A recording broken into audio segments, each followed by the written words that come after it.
ನಮಸ್ತೆ ಆನ್ವೈ kitchen and ಕ್ರಿಯೇಷನ್ಸ್ಗೆ ಸ್ವಾಗತ. Friends, ನಾನಿವತ್ತು ಕರಬೂಜ ಹಣ್ಣಿನ ಮಿಲ್ಕ್ ಶೇಕನ್ನು ಹೇಗೆ ಮಾಡೋದು ಅಂತ ನಿಮ್ಮ ಜೊತೆಗೆ ಶೇರ್ ಮಾಡ್ಕೊತಾ ಇದ್ದೀನಿ. ತುಂಬಾ ಟೇಸ್ಟಿಯಾಗಿರುತ್ತೆ, ತುಂಬ ಸುಲಭವಾಗಿ ಮಾಡ್ಬೋದು. ಈಗಿನ ಬೇಸಿಗೆಗೆ ತುಂಬ ತಂಪಾಗಿರುವಂತಹ ಒಂದು ಹಣ್ಣಿನ ಮಿಲ್ಕ್ ಶೇಕ್. ಇದನ್ನ ಹೇಗೆ ಮಾಡೋದು ಅಂತ ನೋಡ್ಕೊಂಬರೋಣ.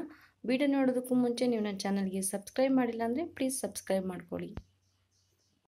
ನೋಡಿ ಫ್ರೆಂಡ್ಸ್, ಮೊದಲಿಗೆ ಕರ್ಬೂಜ ಹಣ್ಣನ್ನು ಕಟ್ ಮಾಡ್ಕೊಳ್ಬೇಕು. ಈ ಕರ್ಬೂಜ ಹಣ್ಣನ್ನು ಕಟ್ ಮಾಡಿ ನಾನಿಲ್ಲಿ ಆಲ್ರೆಡಿ ಕಟ್ ಮಾಡಿ ಇಟ್ಕೊಂಡಿದ್ದೀನಿ. ಸಿಪ್ಪೆ ಮತ್ತು ಬೀಜ ಎರಡನ್ನೂ ಕೂಡ ತೆಗೆದುಬಿಟ್ಟು ಈ ಥರ ಸೈಜಲ್ಲಿ ಕಟ್ ಮಾಡಿ ಇಟ್ಕೊಂಡಿದ್ದೀನಿ. ಇದು ಚೆನ್ನಾಗಿ ಹಣ್ಣಾಗಿರೋದ್ರಿಂದ ಬೇಗ ಬ್ಲೆಂಡ್ ಆಗುತ್ತೆ. ಸೊ ಈ ಸೈಜಲ್ಲಿ ನಾನು ಕಟ್ ಮಾಡ್ಕೊಂಡಿದ್ದೀನಿ. ಅದನ್ನು ಇವಾಗ ನಾನು ಮಿಕ್ಸರ್ ಜಾರ್ಗೆ ಹಾಕ್ಕೊತಾ ಇದ್ದೀನಿ. ಫ್ರೆಂಡ್ಸ್, ಇದು ತುಂಬಾ ತಂಪಾಗಿರುತ್ತೆ ಹಣ್ಣು. ಬೇಸಿಗೆ ಬಿಸಿಗೆ ನಮಗೆ ಡಿಹೈಡ್ರೇಷನಿಂದ ತಪ್ಪಿಸ್ಕೊಳ್ಳೋದಕ್ಕೆ ಈ ಥರ ಹಣ್ಣುಗಳು ಯೂಸ್ ಆಗುತ್ತೆ. ಸೊ ಮಿಲ್ಕ್ ಶೇಕು, ಜ್ಯೂಸು ಯಾವ್ದು ಬೇಕಾದರೂ ನಾವು ಮಾಡ್ಕೊಂಡು ಕುಡಿಬೋದು. ಈಗ ನಾನು ಹಣ್ಣನ್ನಷ್ಟು ಕಟ್ ಮಾಡಿದ ಹಣ್ಣನ್ನು ಮಿಕ್ಸರ್ ಜಾರ್ಗೆ ಹಾಕ್ಕೊಂಡಿದ್ದೀನಿ.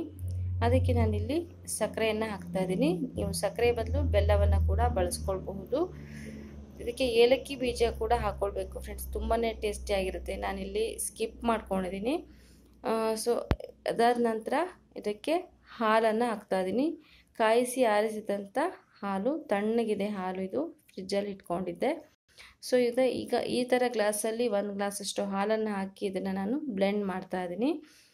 ನೋಡಿ, ಈ ರೀತಿಯಾಗಿ ಅದನ್ನು ಇವಾಗ ನಾವು ಗ್ಲಾಸಿಗೆ ಸರ್ವ್ ಮಾಡ್ಕೊಳ್ಳೋಣ. ನೋಡಿ ಎಷ್ಟು ಚೆನ್ನಾಗಾಗಿದೆ ಜ್ಯೂಸು ಅಂತ. ತುಂಬಾ ಟೇಸ್ಟಿಯಾಗಿರುತ್ತೆ ಸ್ನೇಹಿತರೆ. ಈ ಮಿಲ್ಕ್ ಶೇಕು ಒಮ್ಮೆ ಟ್ರೈ ಮಾಡಿ ನೋಡಿ, ಎಲ್ಲರಿಗೂ ಕೂಡ ಇಷ್ಟ ಆಗುತ್ತೆ.